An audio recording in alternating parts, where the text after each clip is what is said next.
Alhamdulillah hamdan katsiran thayyiban mubarakan fi kama yuhibbu rabbuna wa yarda. Asyhadu an la ilaha illallah wahdahu la syarika lah wa asyhadu anna Muhammadan abduhu wa rasuluh. Ya ayyuhalladzina amanu taqullaha haqqa tuqatih wa la tamutunna illa wa antum muslimun. Ya ayyuhan nasu taqu rabbakum alladzi khalaqakum min nafsin wahidah wa khalaqa minha zawjaha wa bassa minhuma rijalan katsiran wa nisaa'a wattaqullaha alladzi tasaaluna bihi wal arham innallaha kana 'alaikum raqiba. Ya ayyuhalladzina amanu taqullaha wa qulu qawlan sadida yuslih lakum a'malakum wa yaghfir lakum dhunubakum wa man yuti'illaha wa rasulahu faqad faza fawzan 'azima. Amma ba'du fa inna asdaqal hadis kitabullah wa khairal huda Muhammadin sallallahu alaihi wasallam wa syarrul umur muhdatsatuha wa kullu muhdatsatin bid'ah wa kullu bid'atin dhalalah wa kullu dhalalatin finnar. Para jemaah rahimani wa rahimakumullah jami'an. Alhamdulillah, kita panjatkan puji dan syukur kepada Allah Subhanahu wa taala yang masih melimpahkan karunia dan nikmatnya kepada kita, termasuk nikmat sehat, nikmat umur, dan tentu saja nikmat yang paling agung adalah nikmat iman, nikmat Islam, nikmat berjalan di atas hidayah, di atas petunjuk, di atas sunnah Rasulullah SAW. Dan juga kita bersyukur kepada Allah Subhanahu wa taala yang masih memberikan kekuatan dan kesanggupan kepada kita untuk melaksanakan sebagian tugas hidup kita, yaitu beribadah kepadanya, dengan masih diberikan kesempatan untuk melaksanakan sholat Jumat. Semoga sholat kita, ibadah kita diterima oleh Allah Subhanahu wa taala. Para jemaah rahimani wa rahimakumullah jami'an. Tema khutbah kita pada saat ini insyaallah prinsip dalam menghadapi masalah hidup. Prinsip seorang muslim di dalam menghadapi problema hidup dan kehidupan. Kenapa? Karena setiap manusia pasti punya masalah. Setiap makhluk yang hidup juga pasti akan mendapatkan ujian dan cobaan dari Allah Subhanahu wa taala. Karena sebagaimana Allah umumkan dalam Al-Qur'an bahwa ujian dan cobaan adalah pasangan hidup, bukan hidup namanya kalau tidak pernah diuji dan dicoba. Contoh umpamanya dalam Al-Qur'an di surat Al-Mulk ayat 2 Allah Azza wa Jalla berfirman, A'udzubillahi as-sami'il 'alim minasyaitonir rajim. Alladzi khalaqal mauta wal hayata liyabluwakum ayyukum ahsanu amala. Allah yang menciptakan mati dan hidup untuk menguji kamu siapa di antara kamu yang terbaik amalnya. Kemudian di ayat yang lain juga disebutkan wa nabluukum bisyarri wal khairi fitnah. Kami akan menguji kalian dengan ujian berupa keburukan dan ujian berupa kebaikan sebagai cobaan. Dan juga orang-orang terdahulu sudah diuji oleh Allah Subhanahu wa taala, wa balawnahum bil hasanat was sayyi'at la'annahum yarji'un. Dan kami telah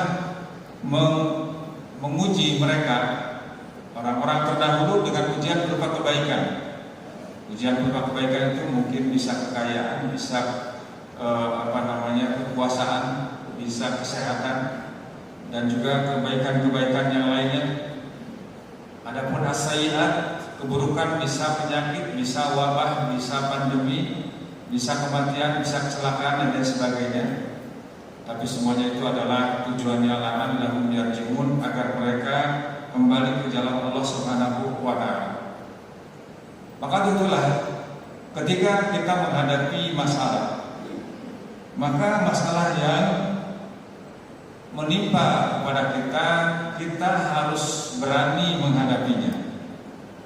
Jangan takut menghadapi masalah.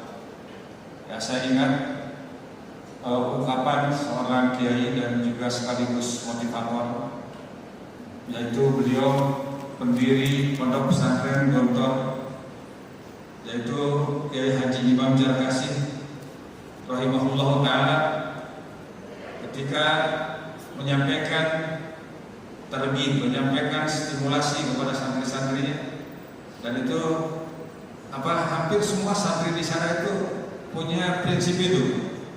Kata beliau berani hidup tidak takut mati. Takut mati jangan hidup, takut hidup mati saja. Jadi tidak ada pilihan lain, ya, karena orang yang hidup pasti akan mati. Orang yang hidup pasti akan menghadapi ujian dan cobaan. Hanya dalam kenyataannya, sebagai dikatakan oleh sementara para ahli, banyak orang yang begitu cepat sadar diuji ketika diuji dengan berupa keburukan, tapi banyak yang tidak sadar ketika diuji berupa kebaikan. Padahal kebaikan ataupun keburukan dua-duanya itu merupakan ujian dari Allah Subhanahu wa Ta'ala. Kalau ada gempa, dia terpapar dan sebagainya, segera ingat kepada Allah Subhanahu wa Ta'ala. Tapi ketika mendapatkan jabatan, mendapatkan kekuasaan, banyak orang yang tidak sadar bahwa itu adalah juga ujian dari Allah Subhanahu wa Ta'ala. Ya, orang-orang seperti itu patut berguru kepada hamba Allah yang terbaik, itu Nabi Sulaiman alaihissalam. Ketika beliau diberikan berbagai macam kenikmatan oleh Allah Subhanahu wa Ta'ala, beliau adalah pejabat, beliau konglomerat, beliau teknokrat, beliau seorang ulama juga. Berbagai macam kebaikan yang ada pada beliau masih menyatakan, ada ungkapan yang indah yang Allah abadikan dalam Al-Quran di surat An-Naml ayat 40. Hadza min fadli rabbi liyabluwani aashkuru am akfuru. Ini adalah karunia dari Tuhanku untuk menguji aku, apakah aku akan mampu mensyukurinya, menjadi orang yang syukur nikmat, atau aku menjadi orang yang kufur nikmat. Para jemaah rahimani wa rahimakumullah jami'an. Apa prinsip yang harus kita miliki ketika menghadapi cobaan dan ujian? Paling tidak yang pertama adalah, seberapapun berat masalah hidup yang kita hadapi di dunia ini, semua itu adalah masalah yang ringan kalau dibandingkan dengan masalah yang akan kita hadapi dalam urusan akhirat nanti. Rasulullah SAW pernah mengatakan dalam salah satu hadis yang diriwayatkan oleh Imam Muslim, dia mengatakan, wallahi ma dunya fil akhirah illa mislu ma yaj'alu ahadukum isba'ahu hadhihi. Demi Allah, kata beliau, tidaklah dunia dibandingkan akhirat melainkan seperti salah seorang di antara kamu yang mencelupkan jari tangannya di laut, kemudian dia mengangkatnya, yang nempel di jari itu, di telunjuk itu, itulah dunia, sisanya adalah akhirat. Jadi artinya bahwa ujian di akhirat akan lebih berat dibandingkan dengan ujian di dunia ini. Demikian juga kenikmatan di akhirat bagi orang-orang yang ditakdirkan masuk surga karena dia termasuk orang-orang yang saleh, juga dibandingkan dengan kenikmatan di dunia itu tidak ada apa-apa. Kenikmatan, keindahan yang digambarkan dalam hadis qudsi yang diriwayatkan oleh Imam Muslim, Allah Azza wa Jalla berfirman, "A'adtu li ibadiyas shalihin ma la ainun ra'at wa la udhunun sami'at wa la khatara 'ala qalbi bashar." Kenikmatan, keindahan yang telinga belum pernah mendengarnya, mata belum pernah melihatnya, terbersit pun dalam hati belum. Sebab biasanya orang mengukur keindahan itu berdasarkan apa yang pernah dia dengar, apa yang pernah dia lihat, atau apa yang dia angan-angankan. Dalam riwayat lain juga disebutkan Rasulullah bersabda dalam hadis yang diriwayatkan oleh Imam Muslim, yang artinya beliau mengatakan bahwa dunia ini lebih hina di sisi Allah daripada bangkai anak kambing yang cacat. Dunia ini singkat, sementara akhirat adalah kekal. Kita hidup di dunia sementara dan akan berakhir dengan mati. Kematian siapapun tidak akan bisa untuk menolaknya. Ya, sebagaimana disebutkan dalam Al-Quran, "Aina ma takunu yudrikukumul maut walau kuntum fi burujin musyayyadah." Di mana saja kamu berada, sekalipun kamu ada di tengah-tengah gedung, di tengah-tengah umpamanya di dalam istana, ya, di burujin musyayyadah, di dalam di bros itu di buruj, di tower yang megah di tower yang kuat, di tower yang tinggi, kematian akan tetap mendatangi kamu. Kematian akan tetap menjemput siapapun yang ada di sana. Jadi artinya bahwa itu semuanya adalah sudah merupakan ketetapan Allah Subhanahu wa taala. Yang paling penting adalah bagaimana jika kematian itu datang, kita tetap ada dalam keadaan Islam. Kemudian prinsip yang kedua adalah tidaklah Allah menimpakan sebuah musibah kecuali sebatas kemampuan hamba itu sendiri. Sebagaimana Allah nyatakan dalam Al-Quran, la yukallifullahu nafsan illa wus'aha. Allah tidak membebani seseorang kecuali sesuai dengan kemampuannya. Semakin banyak ujian yang menimpa kita, sesungguhnya kita harus berusaha untuk bersyukur kepada Allah Subhanahu wa taala, karena hal itu menunjukkan Allah menggolongkan kita mampu untuk menanggung musibah itu, dan mudah-mudahan itu pertanda bahwa kita termasuk orang yang memiliki agama yang kuat. Karena semakin kuat keimanan seorang, ujiannya pun akan semakin berat. Kemudian prinsip yang ketiga adalah sebesar apapun musibah atau masalah yang kita hadapi di dunia ini pasti ada akhir dan solusinya. Sebagaimana yang Allah firmankan dalam Al-Quran di surat Al-Insyirah ayat 5, insyaallah kita sama-sama hafal, inna ma'al musli yusra, maka sesungguhnya bersama kesulitan ada kemudahan. Kemudian yang keempat, hendaknya kegelisahan kita jangan kegelisahan yang sifatnya, semoga kegelisahan yang sifatnya duniawi saja. Ya, jangan sampai kita dikalahkan oleh urusan dunia, karena sesungguhnya dunia ini bukan kehidupan sejati. Kehidupan sejati adalah kehidupan di akhirat nanti. Sebagaimana sabda Nabi SAW dalam hadis riwayat Imam Bukhari dan Muslim, innal aisha aisyul akhirah, kehidupan sejati adalah kehidupan di akhirat. Yang patut membuat kita gelisah adalah urusan agama dan akhirat. Misalnya gelisah karena masih banyak yang kita tidak ketahui dalam urusan agama. Kita tidak tahu apakah sholat kita benar atau tidak. Kita tidak tahu tentang rukun dan syarat ibadah yang benar, mana yang wajib dan mana yang sunnah. Kemudian juga umpamanya gelisah karena tidak bisa membaca Al-Quran. Bagi yang sudah bisa baca Al-Quran, gelisah bahwa dia tidak bisa mengkhatamkan Al-Quran, padahal mungkin hanya 1 bulan 1 kali. Atau juga tidak sempat menghafal Al-Quran, padahal tingkat derajat seseorang di akhirat nanti adalah juga akan disesuaikan dengan tingkat sejauh mana hafalan dia terhadap Al-Quran itu sendiri.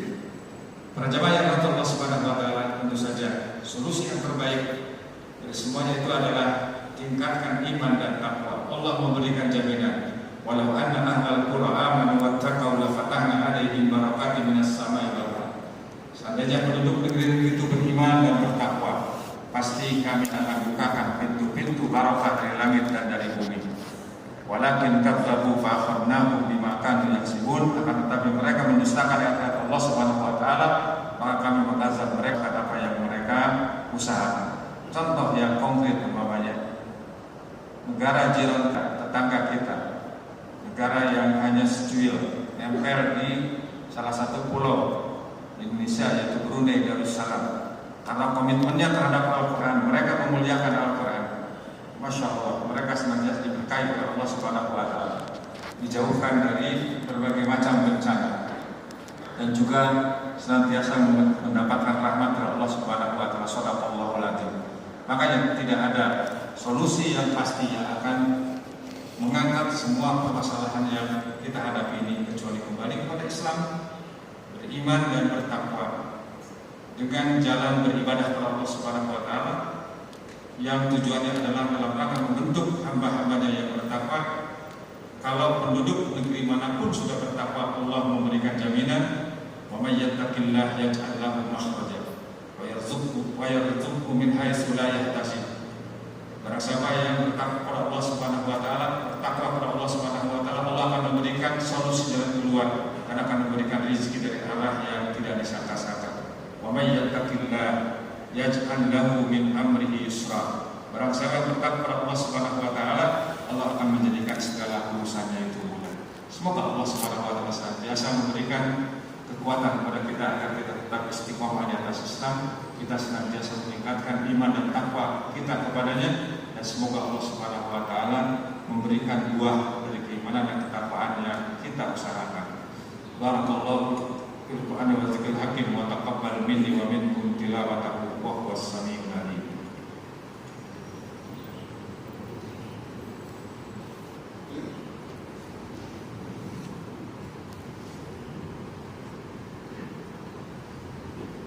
Alhamdulillahirabbil alamin wassalatu wassalamu ala khatamil anbiya'i wal mursalin wa ala alihi wa sahbihi ajmain. Asyhadu an la ilaha illallah wahdahu la syarikalah wa asyhadu anna Muhammadan abduhu wa rasuluhu amma ba'd. Para jemaah-jemaah rahimani wa rahimakumullah jami'an. Terakhir dalam khutbah yang kedua ini saya ingin mengingatkan kembali bahwa kita tetap harus semangat. Kita harus punya tekad, punya azam yang kuat. Setelah punya azam yang kuat, punya tekad yang kuat, kemudian tawakal kepada Allah Subhanahu wa taala, berserah diri kepada Allah Subhanahu wa taala. Ketika ketawakalan seseorang baik, maka Allah Subhanahu wa taala menjanjikan, "Wa may yatawakkal 'ala Allah fa huwa hasbuh." Barang siapa yang tawakal kepada Allah Subhanahu wa taala, maka Allah akan memberikan kecukupan. Sebab banyak orang yang sudah stres menghadapi kebijakan PPKM. Tanggal 3 besok sampai tanggal 20, aduh bagaimana ya, tidak dapat rezeki, tidak dapat uang dan sebagainya. Kita serahkan kepada Allah Subhanahu wa taala. Kalau kita bertawakal kepada Allah, Allah akan memberikan kecukupan. Jangan takut. Yang memberikan rezeki itu hanya Allah Subhanahu wa taala. Dan rezeki itu bukan hanya berupa uang, mungkin berupa kesempatan dan sebagainya yang lainnya. Allah memberikan janji yang pasti kepada orang-orang yang tawakal. Demikian juga jangan terlalu takut terhadap ancaman-ancaman yang terlihat ataupun yang kelihatan. Kita belajar tawakal kepada Rasulullah SAW. Kita lihat ketika beliau mau hijrah ke Madinah, beliau masuk ke dalam gua Hira. Gua Hira itu tidak terlalu dalam. Jadi kalau orang berdiri di depan gua itu, dari dalam itu kelihatan. Kata Abu Bakar radhiyallahu anhu, ya Rasulullah, orang-orang musyrikin yang mengejar kita itu sudah ada di depan gua. Kaki mereka sudah kelihatan. Kalaupun mereka menunduk pasti akan melihat. Ya, walaupun dikatakan ada dalam cerita-cerita di lubang gua itu ada rumah laba-laba, ada sarang burung. Itu semuanya riwayatnya tidak benar, riwayatnya dhaif. Tapi Rasulullah mengatakan, la takhaf wa la tahzan, innallaha ma'ana. Jangan takut, jangan bersedih, jangan berduka. Sesungguhnya Allah Subhanahu wa taala bersama kita. Tinggal kita tingkatkan iman, takwa dan tawakal kita kepada Allah Subhanahu wa taala. Marilah kita akhiri dengan memanjatkan doa kepada Allah Subhanahu wa taala. Allahumma shalli ala Muhammad wa ala ali Muhammad kama shallaita ala Ibrahim wa ala ali Ibrahim innaka Hamidum Majid. Allahumma la sahla illa ma ja'altahu sahla. Allahumma ya Allah, Rabbana zalamna anfusana wa illam taghfir lana wa tarhamna lanakunanna minal khasirin. Allahumma jannibna munkaratil akhlaq wal a'mal wal ahwa wal adwa. Rabbana la tu'akhidna in nasina wa akhtana. Rabbana wa la tahmil 'alaina isran kama hamaltahu 'alal ladzina min qablina. Rabbana wa la tuhammilna ma la taqata lana bihi wa'fu 'anna waghfir lana warhamna anta maulana fansurna 'alal qawmil kafirin. Rabbana hab lana min azwajina wa dzurriyyatina qurrata a'yun waj'alna lil muttaqina imama. Ya Allah ya Rabb, angkatlah penyakit dari saudara-saudara kami yang sedang mengalami sakit. Sehatkanlah mereka sebagaimana kesehatan yang Engkau berikan semula. Allahumma rabban nas mudhibil ba'sa ishbihim wa anta syafi la shifaa illa shifauka la yughadiru saqama. Rabbana atina fid dunya hasanah wa fil akhirati hasanah wa qina azabannar. Wa sallallahu ala Muhammadin wa ala alihi wa sahbihi wa sallam wa akhiru da'wana walhamdulillahi rabbil alamin. Aqimis salat. Allah